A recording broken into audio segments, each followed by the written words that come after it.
ताज़ा खबरों के लिए हमारे आरआरसी के यूट्यूब चैनल को सब्सक्राइब कीजिए और बेल आइकॉन को क्लिक कीजिए।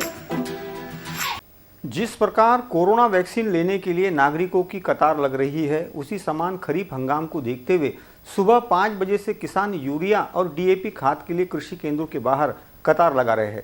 किसानों के अनुसार जरूरी खाद की कृत्रिम किल्लत पैदा की जा रही है, जिसकी ओर संबंधित विभाग ध्यान देने के लिए तैयार नहीं है। एक और कोरोना वायरस की वैक्सीन लेने के लिए सरकारी अस्पताल और वैक्सीन केंद्रों पर नागरिकों की भारी भीड़ उमड़ रही है।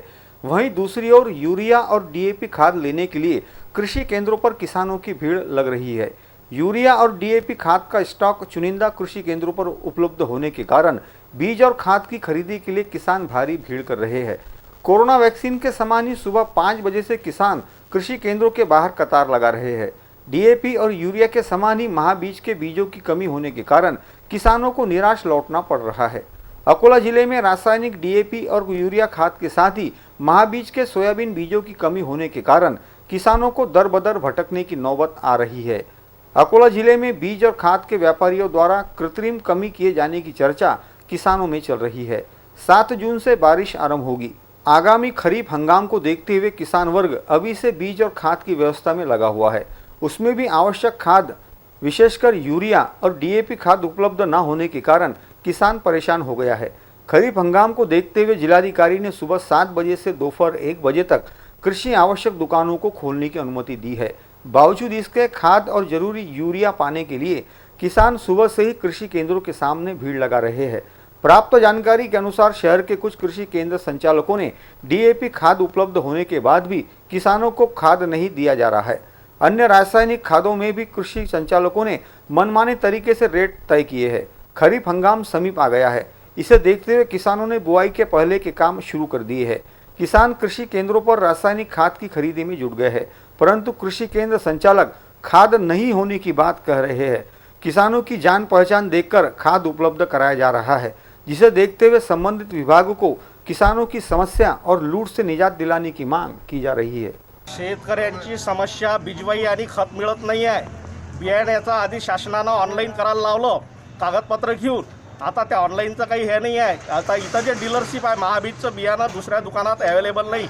जे इथले डीलर आहेत शाह एजन्सी आणि प्रकाश एजन्सी यांनी काल काही माल आणला। काही शेतकऱ्यांनी माल गेल्यामुळे प्रत्येक गावात शेतकऱ्यांना माहिती झाल्यामुळे सकाळी 5 वाजतापासून शेतकरी खेड्यापाड्यातले इथं येऊन लाईनमध्ये लागलेले आहे। एका दुकान समोर 300 400 शेतकरी इथं गर्दी करत आहेत। दुकानाची व प्रशासनाची काहीही इथं नियोजन नाही। माल देण्याच्या बाबतीत कुठलं नियोजन नाही। यांनी काल दुकानदारांनी 3 बॅगा मिळतील, त्या दुकानमध्ये 5 बॅगा मिळतील असं सांगितल्यामुळे शेतकरी इथं हजर झाले। आता हे सांगत आहेत की स्टॉक नाही आहे, माल स्टॉक असल्याशिवाय मी माल देऊ शकत नाही। आणि कृषी अधिकारी प्रधान साहेबासोबत माझं बोलणं झालं तर साहेबाचं असं म्हणणं आलं की प्रत्येक गावाचे तुम्ही 10 जणांचे ग्रुप बनवा, त्यांना प्रत्येकी 3 बॅगा मिळतील आणि त्याच्यावर तुमचा फोन नंबर टाकून आम्ही तुम्हाला बोलवू असं आम्ही दुकानदाराला रिक्वेस्ट करत आहोत। दुकानदार म्हणते आम्ही काही तसं करत नाही, आम्ही काही दुकानाच्या तुमच्या चिठ्ठ्या वगैरे घेत नाही। शेतकऱ्यांना काल दिवसभर इथं थांबले। इथं पाण्याची व्यवस्था नाही आहे, खाण्याची व्यवस्था नाही आहे बरेच। आणि हे कोरोनामध्ये असं सर्व महामारीच्या काळात शेतकऱ्याचा अशी दुरवस्था होत आहे। त्याच्यासाठी तात्काळ जिल्हाधिकारी साहेबांनी याच्याकडे लक्ष देऊन तात्काळ याच्यावर नियोजन करून शेतकऱ्याच्या घरी कसं बियाणं पोहोचेल आणि शेतकऱ्याची जेवढी जमीन असेल त्याचं घरपोच बियाणं मिळण्याचं नियोजन करावं, नाही तर शेतकरी हे दुकानं फोडतील आणि भयानक आंदोलन करतील। त्यांनी आम्हाला सांगितलं सकाळी 8 वाजता दुकान उघडते। आम्ही सकाळी जिथं 5 वाजता आलो, हे पातूरचे आहेत, आम्ही दहेगावचे आहेत, काही ते खुर्दीचे आहेत, अकोल्याचे आहेत। तर हे म्हणतात कोरोना झाला, आसपासचे खेड्यावाले स्वतः दुरून कास्तकार आले। हे म्हणतात आमच्या इथं कोरोना पॉझिटिव्ह पेशंट निघाला म्हणतात एक दुकान उघडत, त्यामुळे आम्ही दुकान उघडत नाही। सर्वजण वापस चालले, आता आम्ही घरी चाललो।